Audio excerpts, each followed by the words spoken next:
Hey, welcome back to the WeMaple video show. Today we're here with John Comegys. John's an autism coach who's uniquely qualified to serve autism vocational needs.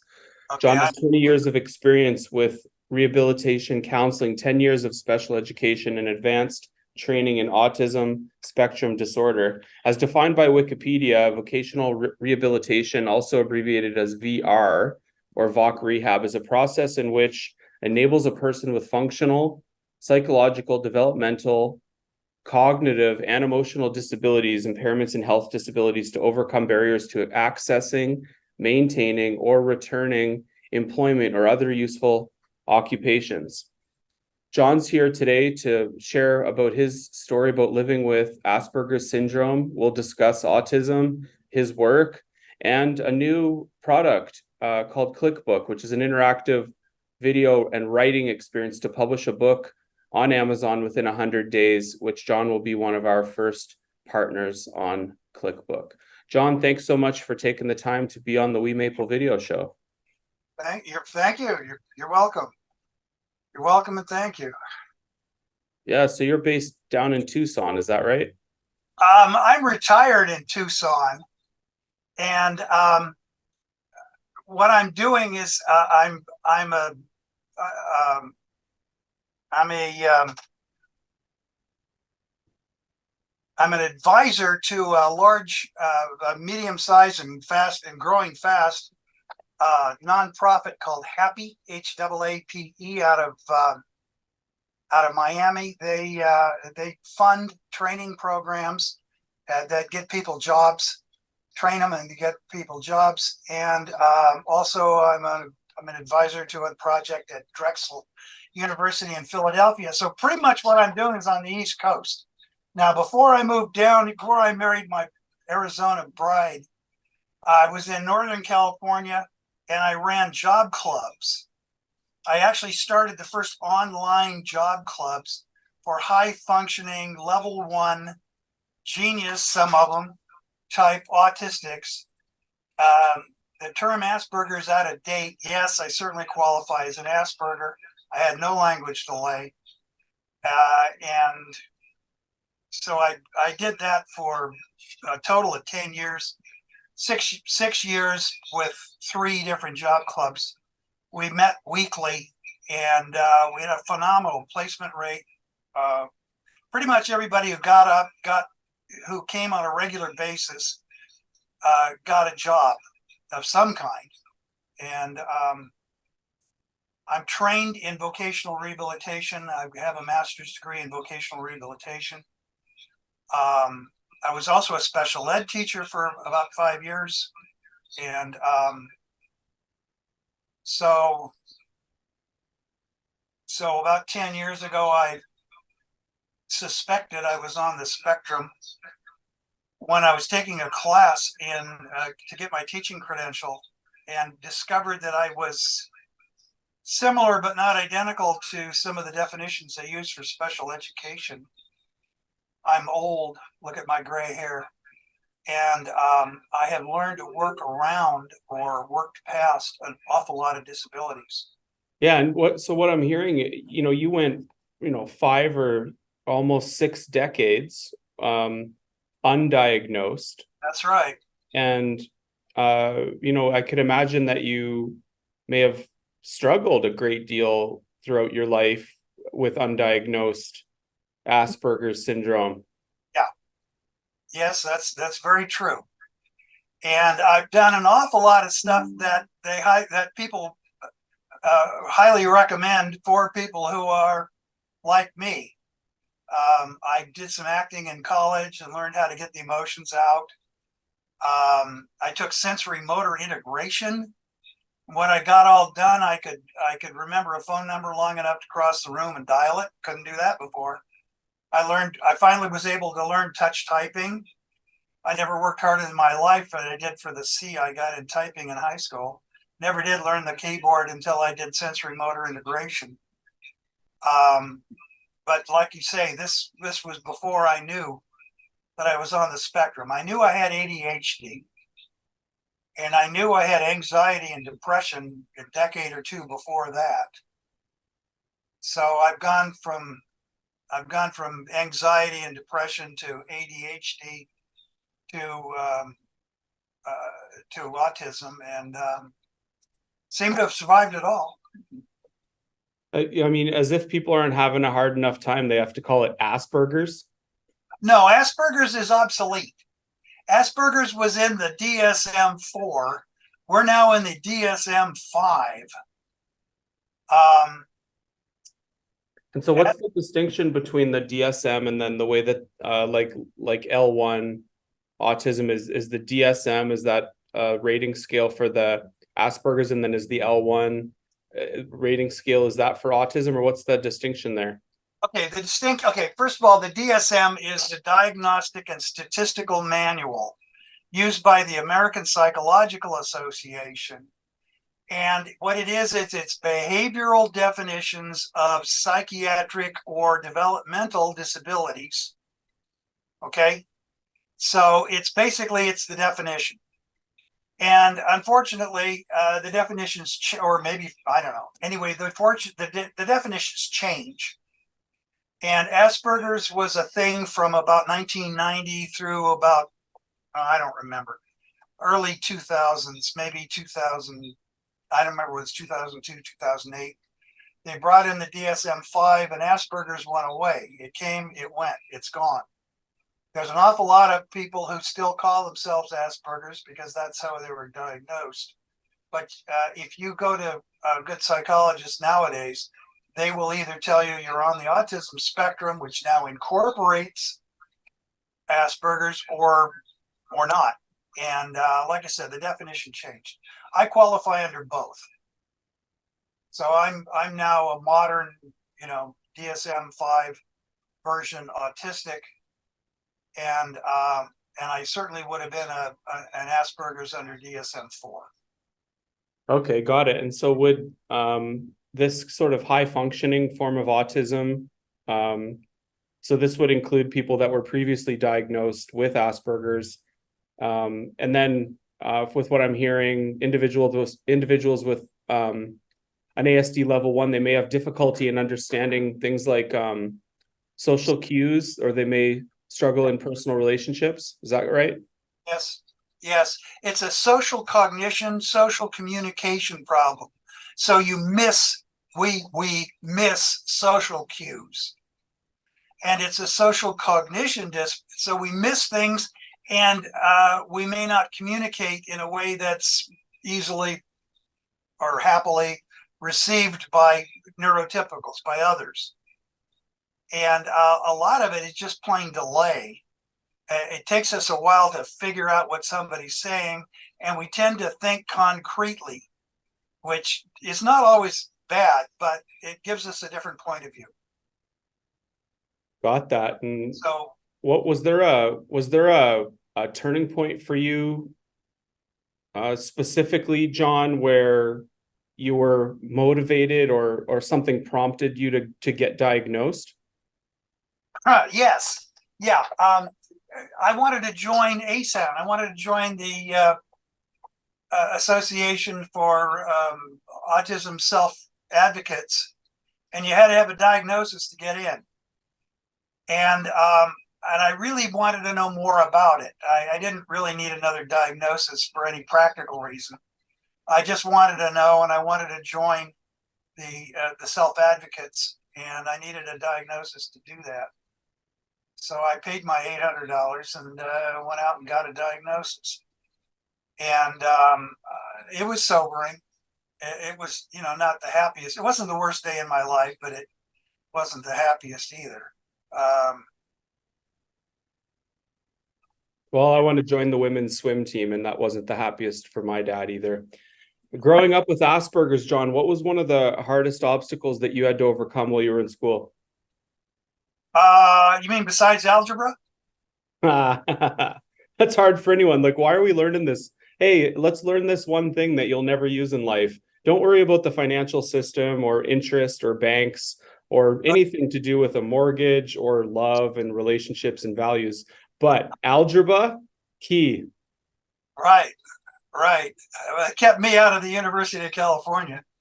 And And I did finally figure out how to do a quadratic equation when I was 50. Um, I don't know. I knew I didn't get along well with people, and I wanted to learn how to do it. So I've spent my whole life doing that. And if I can do the same old thing, or I can do stuff I'm used to, especially if I can do it with people I'm used to, I'm just fine. You throw me in a new situation, and gee, it gets rough. And I might screw up or something. And that doesn't sound like it's terrible, except for one key concept. Michelle Garcia Winner, the speech and language therapist who does all the training for social skills. She talks about the high functioning folks, the ones you can't tell, the ones who are not real obvious, the ones who can pass for neurotypical. She calls them the unforgiven. Because some of us, and I'm certainly in this category, will do some god-awful social faux pas, make some terrible social blunder, and never be forgiven. Never. And I'll give an example. When I was going through the master's program, and by the way, voc rehab is a 2-year degree, and similar to physical therapists or occupational therapists. Now, this is not a little quickie one year education master's. This is a serious professional degree. I was mentored by somebody, and I really didn't like the job he did, and I had to do some stuff over, and I had nothing to do with him, and basically burned my bridges. And here we are, well, let's see, 30 years later, and those bridges are still burned. I've tried to patch up some of that relationship, but the answer was no. So unforgiven. And the folks who are more involved, who are more, show it, people will cut them some slack. They'll be a little more forgiving. But if you're highly intelligent, very verbal, and make a god-awful social mistake, you may not be forgiven. And vocationally, this has got some serious implications. Yeah, I got that. What a classic just human being thing, right? Get drunk at the family Christmas party and insult Aunt Lucy's 3 marriages, and then you're no longer invited to the dinner. So that thing that we have as human beings to outcast people or to make up a story about them in that moment, and that transcends just what you're discussing in the autism scale. I mean, that happens all the time. And I'm really curious to learn more about your book and your story, and we're gonna talk about that. And maybe before that, though, you and I have a level of relatedness, both being in the technology for accomplishment in the landmark program. And I think it'd be an interesting place to start, because signing up for a year-long training and development program for leadership and communication, and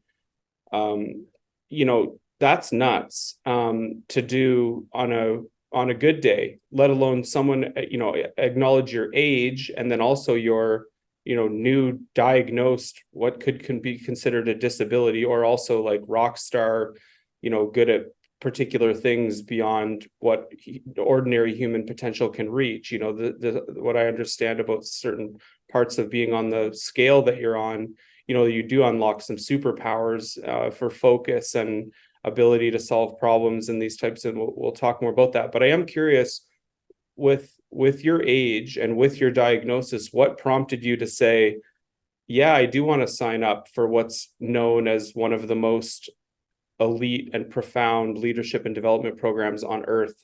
You mean landmark training, development, and leadership? Team management and leadership program, yeah. Oh, team management development leadership, TMLP, team management leadership program. Yeah, okay. I knew exactly what I was doing. I knew exactly why I joined. I knew exactly what I wanted to do. And what I wanted to do was, like I said, I ran these job clubs for 6 years, 10 years total experience, and I wanted to take them national. And I wanted to take them national for a couple of reasons. One is because the people I was reaching were pretty much not able to qualify for services from the Department of Rehabilitation down here in the lower 48, down here in the United States, and because they were too intelligent. You know, they're college grads, and where's the disability? And I told you what the disability is social. It's, you're an outcast, you're ostracized. We don't want to talk to you. You're weird. Go away. And so they were not getting services. I wanted to serve that population, and I wanted to do it in a way that was low impact, meaning little bit, meaning not intensive, a weekend intensive where you learn 100,000 facts in an hour. I wanted something where you could learn it slowly. I wanted something over time, and I wanted something ongoing. And the job club I ran in Sacramento lasted for 6 years until I moved away. The one that I started in San Francisco is going strong. It meets every Monday night at 7 p.m. Pacific through ASCEND, AASCEND. And it's run by a lovely fellow by the name of Keith Halprin. So it's ongoing, it's low impact, and it reaches this population that was not otherwise being served. And that's why I joined TEAM, because I wanted to take the job clubs national. And this week I started a new job club, East Coast time. Okay, New York, Miami. Don't ask me about the maritime provinces. I know they have their own time zone. So probably the same one as Ontario and Quebec. And that's and I did it because I did not know how to lead a team. I'd done management once before. I was a manager for about 2 years. I was self-employed for, I don't know, 5 or 10 years, depending on how you think about it. And I never really supervised more than about 6 people. And I wanted to learn how to do it. So I joined TMLP. I knew exactly what I was doing. I'm happy with it, very happy. The only other thing I can compare it to is years ago, I took Dale Carnegie and learned how to be positive. And that was useful. And Landmark is terribly useful, very useful. And some of the social skills training programs really opened my eyes. I mean, I've gone a whole lifetime and never learned some of the basics. One of the things about people on the spectrum is we have blind spots as big as a barn door. And me too, I had some big ones, and was kind of astonished to learn that they were there and how to get around it. And through that participation on TEAM and your way to expand the programming nationally, could you speak to some of the tools or distinctions that you've learned in Landmark that have helped you? Do you have a specific example? Oh yeah. Oh yeah. The biggest thing is how to get off it. The biggest thing is I would get mad and stay mad. It wasn't just everybody else was mad at me. I was mad at them. And the biggest thing was just to clear your mind and come back and then talk to people instead of getting mad, and to really, really, really listen. I got a twin brother who we're identical twins. We're mirror twins. We're more identical than identical. And we are absolute polar opposites when it comes to politics and probably religion. And I mean to tell you, I didn't talk to him for 10 years. That was a long time ago, but it was ugly. And I learned how to get along with him. And pardon me if I get a little emotional. It's having a twin is like closer than having a wife. I mean, it's amazing how close it is. And if you can imagine having a god awful, terrible relationship with, your twin, and it's not just me. I know other twins, the two of them haven't talked in years. And we're sweet as can be now. We get along great. It's been a year and a half or maybe almost 2 years, and we're right as rain. And he can talk to me about his, regressive, horrible politics, and I don't bat an eyelid. It doesn't bother me. And it wasn't always like that. And What a gift for families. And, we were touching on that earlier around the way that you were treated or whatever had went on in that situation. And, here's yet another example of, really taking responsibility, right? And to remove the right or wrong, or trying to be right or make the other person wrong, and stand in what's actually important, stand in the commitment that you have and the love that you have for your twin brother, and the way you express what a paradox. Hey, like, you're exactly the same, and yet the way you describe, you're exactly different at the same time. Yeah, exactly. And that's exactly right. And what he does these things kind of biblically. What he told when he took the communication courses, which came right after the basic course, and that's where we really cemented our new kind of relationship. He said it was a crash course in forgiveness. And excuse me, I do get emotional. He Anyway, I highly recommend it. And it's really, really helped a lot. And anyway, so I joined TML. I joined this management and leadership program so I could learn how to lead and manage. And gee whiz, kids, I'm doing it.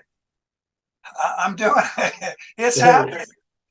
Gee whiz, kids, I'm doing it. I love it, John Comegys. That is inspiring. I mean, I again, it's inspiring, just, and not to be from a place of ageism, but like, it takes something to put 10 to 20 hours of your life into something that's not like, we're both in the program, but you are not being paid in any way. Like, it's a pretty tremendous commitment that you've made, not just for your own growth, but you have this social issue that you want to address. You have this deeper desire and passion in your life of something you want to achieve. Before we talk about your book, do you have any insights as to where you got that sort of unwavering, want to make a difference kind of passion? Where did that generate from? Oh, I was badly mistreated. And I had the bad luck to get into a doctoral program a year before Asperger's made the books. And I was singled out. I was called weird by a major professor. I was ostracized by the other doctoral students when I objected, and just told the professor, if you don't back off, I'm going to make a paper trail. And so after that, then I was shunned, and it was because I had no protection. I was not, like I said, it was before Asperger's even was invented, or before it was made official. And I don't think it would happen now, but I know there's an awful lot of people who do not want to identify themselves as having a disability because, they don't want to. And I want to do something for the others like me, so they don't have to live with some of the difficulties I've had to live with. And yeah, well, that's why. And I'm now doing it not from a place of anger and revenge and I'm right and you're wrong, and I can cite all kinds of wonderful articles proving that by God, I am right. But I don't do that now. I try to come from a place with a more open heart and an open mind. And it makes all the difference in the world. Because who the heck wants to be around somebody who's right? It just doesn't work. Love that. We have a really impressive researcher here on our team that came up with this term that I've been reading about, falling off the cliff. This expression that's used when autistic individuals reach an age where they're no longer guaranteed services, I guess is the simplest way to summarize that. But the way that I'm understanding it is that there's government supports or whatever programs that are in place for a certain age. And then this falling off a cliff is sort of like, well, you're in your early 20s now, see you later, good luck in life. And oftentimes this vocational support and these other disability support, they're not in place for people once they cross that age range. Is that the right way to understand the term falling off a cliff? Almost. When you're in the education system down here, when you're in the educational system, you have all kinds of rights to education, and the education includes school to work transition, and that lasts to age 22. And after age 22, you no longer are guaranteed, you no longer have a right to services. After 22, you have to qualify. So if you need help with housing, you have to qualify. If you need help with vocational rehabilitation, you really have to be able to work, because nobody's going to train you to work if you can't work, and nobody's going to train you to work if you don't want to work, and nobody's going to train you to work if you don't know what you need to work. And when you go in for vocational rehabilitation, the first thing they ask is, what is your disability? What do you need from us? And can you work? And if you say, gee, I don't know, they say, thanks very much. They might send you out for an assessment, and they might say, well, come back when you do know. And the question, and so do you qualify? And like I said, an awful lot of highly intelligent people don't qualify because they're not, because all right, my personal John Comegys point of view is that autism in general is the extent of the disability is radically underestimated. Autistics have 85% unemployment. Okay. Now everybody knows about the ones who are, idiot geniuses. Everybody knows about the Rain Man types who are close to being intellectually disabled. And 30% are intellectually disabled any way you cut it, and 40% are if you go by a verbal IQ. That means 60% are not disabled, and most of those will have an average or better IQ. Okay, and they're not working. They're not getting services. They're less likely to receive services than any other disability race. Any other disability group. The disability, the amount of people using the services and the success rate for vocational services is just abysmal. It's just terrible. And what happens is you graduate from high school, you get a job, you keep it for, I don't know how long, not long. And then you end up on the couch playing video games. And what I get parents who, whose kid is 30 or 40 years old. He's worked maybe 6 months or a year. And and they say, gee, what can we do now? And, or worse yet, I get people who never learn to work. They never learn to work. They never learn to be responsible because somebody said, oh, that's difficult for you. Here, let me help you with that. Instead of, here's the job, get it done, and let me know when you're done. And being held to a standard. Temple Grandin says the first thing you do with anybody on the spectrum is you make sure they learn how to work. I can't improve on that. Make sure you learn how to work. my father came off a wheat ranch. My mother came off a cattle ranch. I was raised up in town. I could outwork anybody in my town, but I couldn't outwork the country boys. I couldn't. They knew how to work more than me, a lot more than me. But the city kids, I could outwork them all. And that's one of the reasons why I'm here. Yes, I had a paper route. That's, you can't do that anymore. Newspapers have pretty much gone away. And the opportunity for young kids to work is way limited, very much more limited than when I was younger. And if I was going to tell anything to a parent, it's make sure your kid is accountable and knows and learns how to work. Would you say, you'd mentioned Temple Grandin, would you say that Temple Grandin is considered one of the most known experts in the space? Oh, she's our patron saint.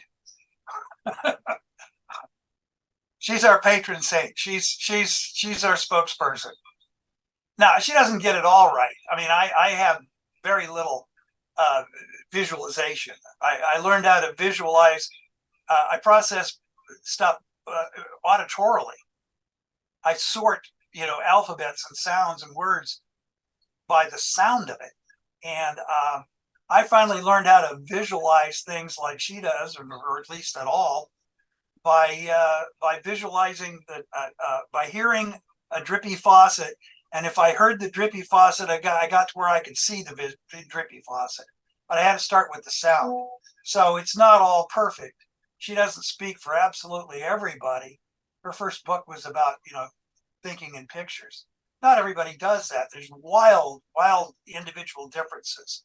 And if I was going to get anything out in this talk, the second part would be we're different. Every one of us is way different.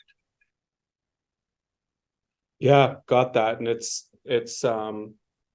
they use that word spectrum, that there's so many different kinds. There's someone close to me in my world who similar 4 decades of life nearly, and is confronted with the idea that he might be somewhere on the scale. And you just think, like, when you're in school, you just think like you're called weird or whatever, and then God bless these kids that are maybe undiagnosed, very low on the spectrum, enough that makes them a little bit socially inept or awkward, or they say the wrong thing or they say nothing, and then they're treated in a particular way, and they go through life just thinking there's that little inkling that something's wrong with them, but not knowing necessarily what it is. Right. And then later in life, you oh wow, I really have a thing, and but ultimately, what can we do, right? Like there's not really a treatment. So even if at least you'd know, but you wouldn't really be able to necessarily treat it per se, would you? Or well, yes and no. There are things that really help, and the trick is that the assessment, learning the diagnosis really doesn't help much. It's too general. Autism is too broad. It's too deep. It's too different. And what you can do is figure out, what do you need? And for instance, I told you when I was reviewing a social skills class, one of these week by week training programs. And my God, there was stuff in there I didn't know. One was it was done by Professor Mary Baker Erickson, and for the life of me, I can't remember. She's in Southern California. I don't remember which university. If you have a website, I'll get the spelling of her name, which is unusual, and tell you where she is and what the name of that was. But the point was that they had a section on social communication, conversational repair, like what happens when you make a mistake, and here's how you fix it. Wow, that was great. Another one was they had a whole thing on why you don't stare. Well, I used to stare at people and didn't think much about it one way or the other. And I guess I was making people terribly uncomfortable for years. And like I said, we got blind spots. And I'd heard about it, oh, don't stare at people. Oh, okay, fine. and it just didn't connect. And I learned that when I was 50 or 60, and let everybody else talk in a meeting. Before you speak, let everyone else in the whole meeting talk before you repeat. You talk again. Don't dominate things. And gee whiz, you'd think I would have learned that somewhere along the line, but I had stuff to say. I was all excited. I knew I was right. And so anyway, somehow or other, I'm still learning, and it's a lifelong process. I don't walk on my toes anymore. I don't look weird. Those social cues you're mentioning, there's a group here in Calgary that they have youth that have been impacted by trauma in a facility where they live in kind of a group home situation. But they built a skateboard park at the facility because in skateboarding, these high functioning, some autistic, but some learning disabilities, some trauma, it's a mix of mental health youth. Yeah. But they did a study on how the youth behave in this particular atmosphere, because you're talking about these social cues, and one thing with skateboarding as an example is it's one person per obstacle at a time, and so you just by nature you learn, oh, it's my turn, versus with something like soccer, these youth, if you throw them out to play soccer, Yeah. it's like everyone's chasing the ball, and they miss being able to learn about taking your turn. And so Right. anyway, this place here in Calgary, they did a year-long study on the impact of teaching social cues. And then another thing is the rumbling feeling of the board under your feet, and these things that help with the way that the brain stem connects to the spine, that just the physical feeling helps calm. And so even when we started this podcast and there was some excitement around the nature of the technology, is like when you're in an excited state, it affects your way for your neofrontal cortex to think. And so anyways, there's all these advancements that are happening in the world to support not just youth but us as adults. And so I'm really curious to learn about your book and your mission to empower these groups with their job clubs. And so could you just maybe start off, John, by giving us a general overview? What's your book about and who's it for? Okay. The book is actually it's two books, and I'm not sure if it's going to be two short books or one long book, but there's two sections. One is how to start a job club. You find a place to meet, and you get people to run it, and what kind of people, and then you invite people, and where do you get the ones you invite, like that. And the other section is what do you do once you got them there, which is basically vocational services. Okay. And my model is that you have an autism expert and a vocational expert. Now, I happen to be both. Okay. But I'm very unusual. In fact, I don't know anybody who's a CR. I know one or two CRCs, one or two certified rehab counselors who are on the spectrum, but they're working for state agencies. And I don't know anybody who's got anyway. It's social. It's how to do vocational services for people on the spectrum. And the problem is that the autism experts pretty much don't have vocational expertise. And the vocational experts pretty much don't know autism. And especially not with the level ones, especially not with the people who just need support, don't need moderate or extensive supports. There's all kinds of stuff for people who need moderate level of supports. And Professor Wayland from Virginia Commonwealth has done amazing good work. But those people are a whole lot more impact and a lot more disabled than the ones I'm targeting. And so this book, this guidebook, will this be used to empower people to do and create what you've created with the job clubs, or is the book for the people that are actually like going into the workforce, or dual? Both. The section on vocational services, what I'm targeting. I'm targeting the parents. I'm targeting employers. I'm targeting autism experts, and I'm targeting vocational experts, and I'm targeting the people on the spectrum. And so basically, I walk them through the vocational rehabilitation process. Okay, how do you determine the disability? What does that look like? How do you know what kind of a disability? What kind of jobs does it affect? How do you get a good job match? How do you know if the job you're looking for is appropriate? Is it a good match or not?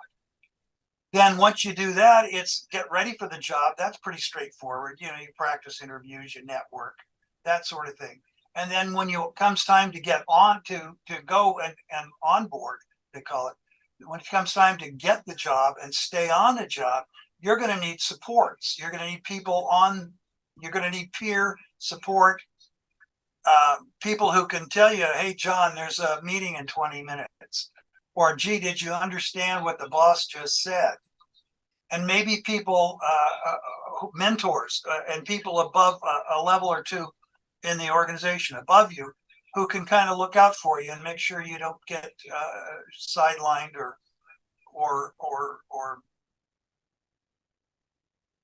sidetracked, so you don't get the support you need. And I don't know. Did that answer your question? Yeah, thanks, John. And we have a mutual friend, Yeah. Elizabeth Davis, and Liz introduced the idea to you, I believe, around participating in our interactive program to get this book published on Amazon within 100 days. What was it that stood out to you about that invitation, and how do you think that that's going to help you? Well, the way she explained it to me was that it basically was you're going to have some kind of a program to help boomers like myself who don't know. I am a baby boomer, right in the middle of it, who don't know all this technology, and that we could use the technology to help us write the book. And for a fact, I have used ChatGPT for organizational stuff. What I'm doing is cutting edge. It's way out there. There's not much online about what I do, and I'm what you call blue open ocean, blue ocean. I don't know. I'm doing stuff nobody's done before. Okay, I mean, I started these job clubs, and I'm way the heck out there. I don't have any landmarks to go by. And so I can't just Google something and have, the magic answer to jump right out at me. But I sure could use some help in getting the stuff organized. And I learned, the simplest kind of things. I learned how to use the dictaphone. I know there's more modern terms, but there's some kind of a speech transcriber on MS Word. And if I use that and just talk what I want, then I can write twice as much in a day as I could without it. And that's because I type at about 20 words a minute. And I read more slowly than anybody in my special ed classes. Okay. I mean, I've got some things I got some challenges I'm overcoming here. And Liz told me about this, and I got all excited and thought, gee, this is really great. How can I get in on this? And that's one of the reasons why I'm here. That's excellent. And that's exciting for us too, because there's another friend of ours of Business on Camera and WeMaple, Alberta-based friend, who's having and hosting the first World Autism Summit on September the 25th. With a keynote from Dr. Temple Grandin. I believe she's a doctor. Forgive me if I got those credentials. No, she is. She is. And it's like having Eric Clapton play at Coachella, right? Like she's just the rock star of this space. So where I'm really excited to have connected with you, John, is having over the next 30 days a baseline experience that you've been able to experiment with some of the, call it, processes that we're designing to support, and not just support people with which have autism. This program will be for anyone who wants to write a book at any age. It can be overwhelming, and the idea of handwriting 50 or 60,000 words is daunting. So anyways, And um, typing is even worse. 100%. And it's already the end of August, and by the time that this episode goes live, we'll be getting closer to this summit. But what I wanted to invite you to consider Yeah. Would be that over the next week or two, we work together on a real crafty, trendy, intuitive, and intelligent presentation. And you could be a guest speaker at the World Autism Summit in one of the slots following Dr. Temple Grandin, where Oh, you would describe your work that you've been doing in the space with the clubs. And then you would talk a little bit about your book that's coming out with this tool. And so, knowing as little as you know, is that a possibility that you'd be open to and interested in? yes, certainly. I'm not sure you can get me in for this year, but you could certainly polish something up and present it and get in next year. Well, And if you know who I know, oh, then do this? we're gonna, I think I'm in. it's I'm gonna in. happen. So I'm thank you for accepting the invitation. And there's going to be a lot of work for you and I between now and September the 25th to get you ready.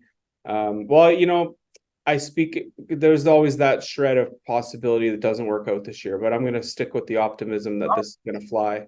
And assuming that it is, we're going to have some work to do. I think it's a 10 to 15 minute slot, and then we'll carve out a series of slides and support you in generating slides on the work for the clubs and your vision for the book. And then we'll talk about the AI and the other tools you mentioned, the transcribe. This is a way for people to have fun in 100 days that's not painful. Write their book in a fun way and get it on Amazon in 100 days. So thank you for the invitation. As we kind of near our end of our discussion for today, and we, like I say, we will be chatting a lot more in the coming weeks. But what do you think? What do you think needs to change in the system to better accommodate people with autism? okay. Two things. One is everything you know is wrong. Not everything you know is wrong. It's autism is not what you think, because if you think by the definition, you're going to miss it. It's pay attention, pay attention, pay attention. And what you think and what you believe may be totally wrong. I know a woman whose son, she didn't think he could do math at all. She sent him out to some people who really knew how to work with autistics, and he skipped high school. He's now working on a doctorate in some kind of astrophysics, and he's a genius at this stuff. And she didn't think he could do it at all. So give up your preconceived notions. And the other thing is, it's a lot more disabling than you think. The fellow who's working on his doctorate, he has trouble ordering a pizza. If he's going to go someplace new, like me, he goes there first the day before, just so he knows he'll get there on time when he needs to be somewhere. So there's, it's a lot more disabling than people think, and it's way, way, way more individualized. So I guess that would be where I'd start is forget this. We're going to put you all in one big group and teach you all at the same time in the same way and the same rate. That's not going to work. Yeah, I look forward to another conversation on how artificial intelligence is going to support that individual, program design, because and not just how it's going to impact the world of autism, but these tools are so profound. This wave of technology is so intelligent beyond what we can even describe with language. It's so the wave that's coming is it's gonna people are, if you're good at math, you're gonna become better at math than the greatest mathematician in a shorter span of time. If you're good at art, you're gonna be, it's just gonna have such a profound impact on humanity. And this first sort of step into seeing the impact of AI in writing a book in 100 days is our first experiment. I can give you an example. I'm a senior advisor to Happy, helping adults on the autism spectrum perform and excel out of Miami. And we're developing what they do. What Happy does is they fund training programs for people on the spectrum and help them get jobs. And we were trying to figure out some way of saying something that had some impact. And somebody ran it through Chat GPT. And we came up with something that was so simple and so clear. And we never would have thought of it. Gee, we're all amazed. Thought, wow, this is great. And so that's a way. That's a way is to use the Chat GPT or the artificial intelligence, which Chat GPT is, as a way to kind of check your work and make it easy for people. Especially if you're using professional jargon and you have to talk to mere mortals who don't know what all the weird language you're using means. You'd love that. Well, from one mere mortal to another, John, thank you so much for coming on our episode today, and really look forward to what we're going to create in the next month and beyond. All right, I look forward to it. Thank you very much, Matt. God bless. Peace.